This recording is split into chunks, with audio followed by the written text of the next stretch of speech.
I think I'm vibrating.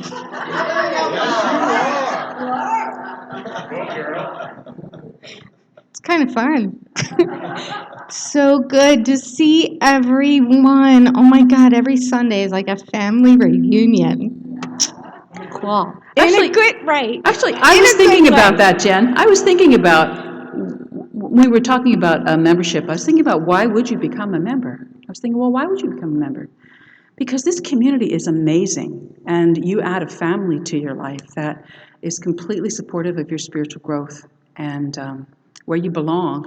And the feeling of, like she said, a family reunion, the feeling of love and connection and belonging and exploration and support here is really incredible. So we welcome you. Absolutely. Absolutely. It's like hanging out in my living room every Sunday with all my favorite peeps. So, the theme for 2023. Deanne, I think this is a little hot here. Okay. Feeling hot, hot, hot. All right. Maybe. It's always a combination. All right, so the theme for 2023 is living out loud. And the theme for February is curiosity as a superpower. The topic for today is what lies beneath the surface? There's a question mark after that. One of my favorite people, Buddhist Pema Chodron, shares this wisdom for handling our emotions in her book, When Things Fall Apart. We can learn to meet whatever arises with curiosity and not make it such a big deal. Instead of struggling against the force of confusion, we could meet it with curiosity and relax. And the Sufi mystic Rumi, who's another one of my favorite peeps, encourages us to not let fear rule us in these words. We've been walking on the surface, holding our robes up, when we should be naked, diving under, deeper under.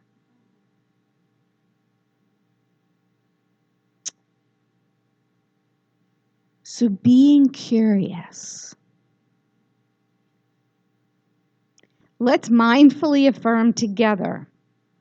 I know that Spirit is for me, so I dive with confidence into the unknown. Yeah. So let's welcome with great curiosity the radiant, beautiful Reverend Kathleen.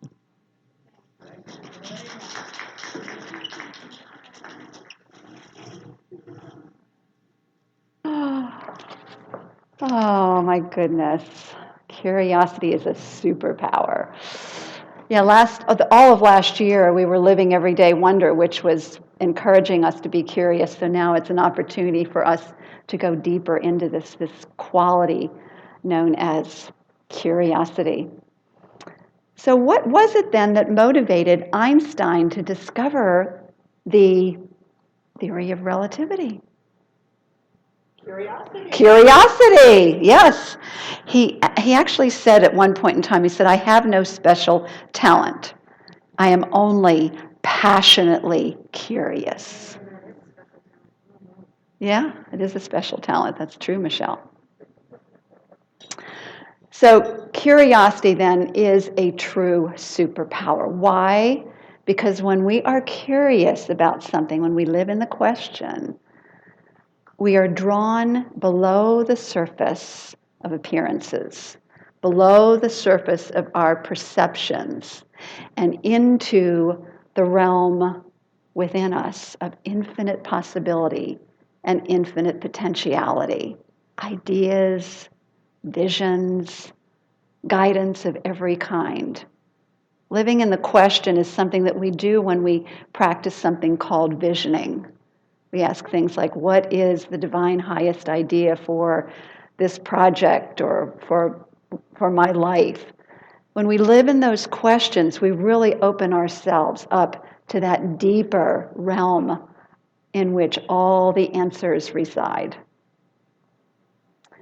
So practicing this thing called curiosity then, with something like, I wonder, or a question, is the use of the power of attention. Because wherever attention goes, what? Energy flows, yes. And that's creative energy. And so when we use that superpower consciously, our curiosity consciously, it moves us from feeling stuck. Anybody feeling stuck at times? Never. Yeah, never. It moves us from feeling stuck to inspiration, possibility, and the answers that we need. In other words, it helps us to move forward in consciousness and into the expression of that realm of the kingdom of heaven within into our world.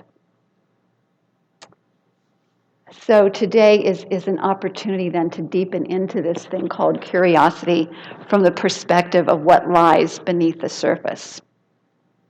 Dan and I recently saw the new Avatar movie called The Way of Water with Michelle and my grandson. That was his request for his birthday this week.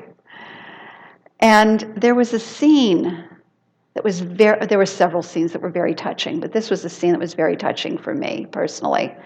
There was a scene where the Na'vi children, these are the indigenous people of that planet, who were a forest tribe, sought refuge with the water tribe. And so here's the family. They're being introduced to this water tribe, a whole different way of life.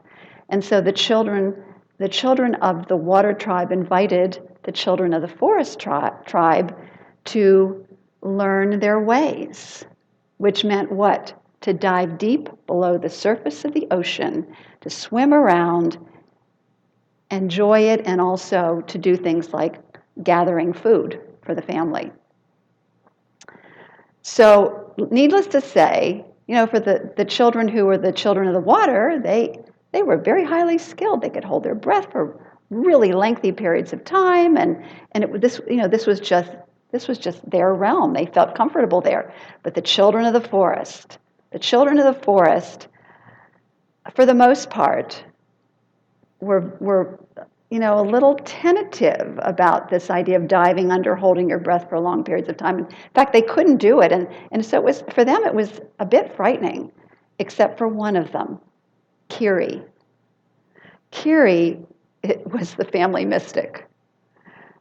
You could see her throughout the film in awe and wonder at just the things that were around her. And so for her, diving under the water was another realm to explore. And so she was in a state of wonder. So she just kind of naturally held her breath longer because she was in this beautiful state of relaxation and openness and able to just take it all in. And so you would find her actually at different points with her head down in the water, when other people were doing other things. And she got teased a lot by it. Isn't it interesting how the mystics, those who are into present moment awareness, can sometimes be teased for their exhilaration and enthusiasm about what other people think are just regular things? I'm kind of like that when I take walks with my grandsons and stuff. I think they're looking at me like, is she okay? Because it's like everything is look at that. They were like that when they were little. That's true. It's true, Michelle. So this idea of diving beneath the surface and in being enchanted and mesmerized by life is such a great metaphor, isn't it? For for what it's like to dive beneath the surface of our own inner being in meditation. And when you think about it, some are exhilarated at the thought, and others, and maybe most, either find it a waste of time or something to be avoided because it might be scary, or just a belief like, I can't do it, whatever it is. Yet there is so much beauty. There are so many gifts available to us when we dive beneath the surface of the world of appearances and our perceptions, actually what's called the surface mind or conditioned mind, taking that deep dive within. And so the three gifts I'd like us to contemplate today of curiosity is that it inspires us to learn and achieve more. It transforms fear into excitement or exhilaration, and it supports us in growing in oneness consciousness. So, inspires us to learn and accomplish more. I'd like to start with a quote by Dorothy Parker. She says, "The cure for boredom is curiosity, and there is no cure for curiosity." And I'm saying, yes! It's a really good thing, because curiosity, or living in that state of wonder, is essential for thriving. Essential for thriving. Why? Because it ignites imagination, leads to innovation, invention, and resolving all of the various challenges that are taking place on the planet. That's why I love Optimus Daily. I know I talk about it all the time, but it's filled with all of the innovations that are taking place on the planet to deal with things like climate change and cleaning up the environment and so on. So it's a superpower then to live in this beautiful mystical state of curiosity, that desire to want to learn, to know, to understand the very depths of our spiritual being and the amazing handiwork of the divine as our amazing universe. A man by the name of Matthew Henson is something I'd like to talk about right now. He's one who followed his curiosity throughout his entire life. He was born in 1866 in Maryland, and he satisfied his desire to explore the world and learn more from age 12, when he became a cabin boy on a ship, and it continued on from there. He was able to go all over the world, all these different countries all over the world throughout his career, and then in 1909, he joined an expedition to the North Pole with Robert Peary and 4 Alaskan Inuits. And did you know that Matthew Henson was the first one to discover the North Pole? He was there 45 minutes ahead of Peary. He is the one who planted the flag. And, initially Peary got all the accolades. However, what happened over time is people began to find out what the truth was.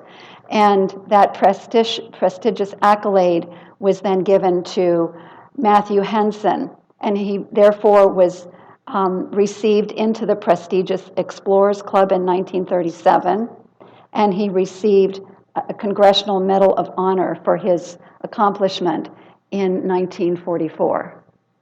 So everybody's up to date on that one now, right? We now know. The next person I want to talk about is Gladys West. Gladys West is a mathematician. She leveraged her skills as a mathematician and as a programmer to come up with an accurate model of the Earth that was used as the foundation for the GPS system. Pretty profound. And she was then inducted into the United States Air Force Hall of Fame, which is one of the highest honors awarded in the Air Force. What inspired Matthew and Gladys to want to learn more and to accomplish the things that they did? Curiosity. Okay, you're with me, I can tell. Okay, so that was curiosity inspires us to learn and accomplish more. Curiosity also transforms fear into excitement. Anybody for that one? Yes. Yeah. We live in a limitless universe, don't we? Yes, we do. Yet our experience of it can be limited because the beliefs that we have attained over the years act as filters to distort our... Okay, Dan, what did you put up there? Okay. Okay. So the limiting beliefs act as filters that distort our perception. And these limiting beliefs then paint a picture of a scary world for many. Particularly if you listen to the news all the time, you would think that this whole entire world was one great big huge scary place. When we know in truth, and this is something that we know about, that is a smidgen of what is happening on the planet. And yet that's what gets into the news. And also it's in the world of effects. We always encourage diving deeper below the surface of what's happening in this world, realizing the world of effects are transitory, but there's something more permanent that is within us and that is below the surface, which is the divine. So when we are in a state of fear, when we are caught up in the world of effects, and that's where we're placing our attention, then what happens is it prevents us from following our curiosity into the unknown. Because it is the unknown. When we're looking beyond what we think are the possibilities from our current state of mind, we may forget that there is below the surface, in the field of universal mind, infinite possibilities. When we are fearful, our breath is shallow. Our whole body reflects that fearful state. The racing heart, the sweating palms, all of the things that take place.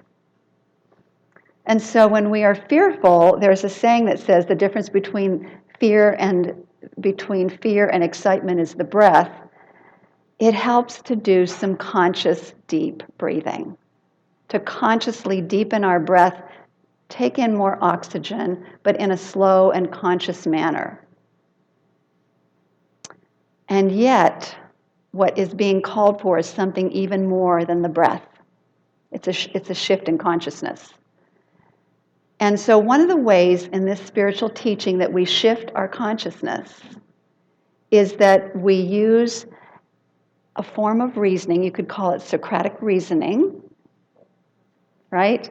That we call spiritual mind treatment. It's a form of prayer that takes us from the whole into the parts.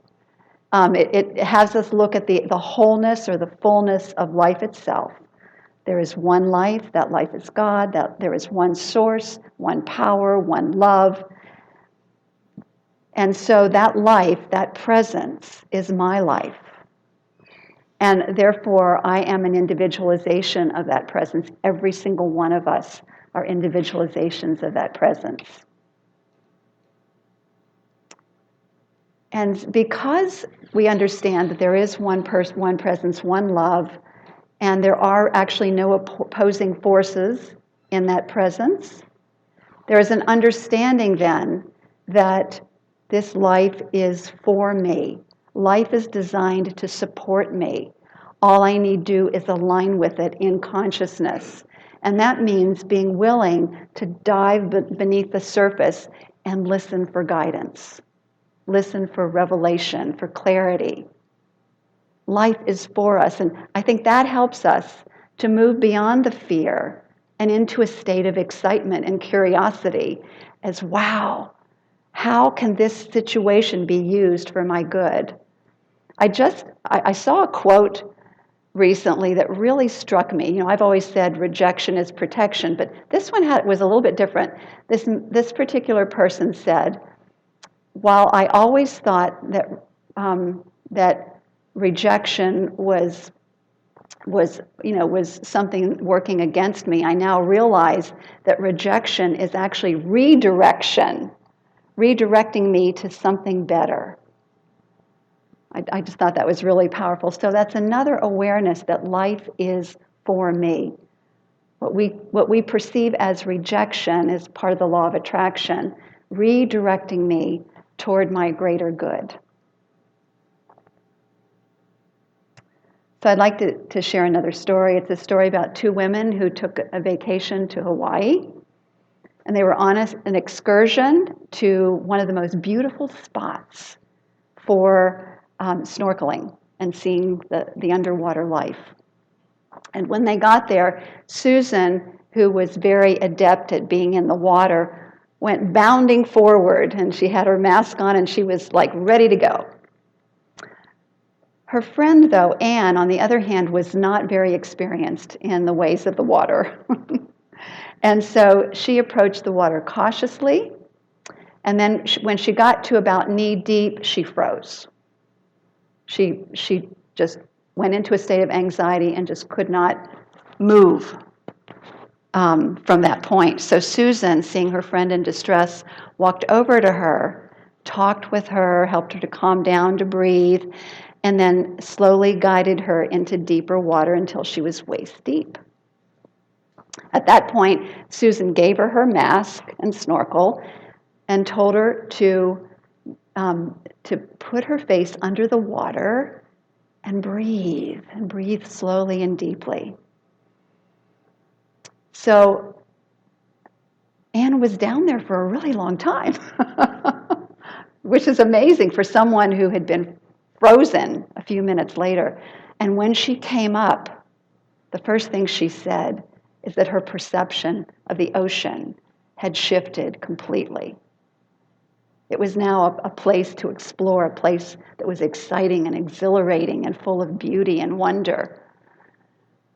We can all shift. We breathe, we relax, and remind ourselves that this is a friendly universe, that we are supported from within and all around us as we explore the unknown. What a great metaphor for meditation, too. Taking that deep dive into new realms of consciousness and emerging a new person, able to see the beauty and the wonder of life. So curiosity, then, about our inner world ultimately leads us to a state which is what we call oneness consciousness. As a teenager, Ernest Holmes, this is one of the stories about Ernest Holmes that I love. When he was a teenager, his family called him the eternal question mark, because he was one of those like kid mystics.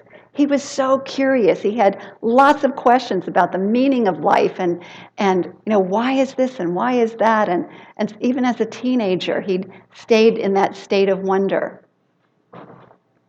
And so it led him to read voraciously all kinds of books, all the sacred texts from all the different world religions, philosophy, the quantum science that was being revealed in his time.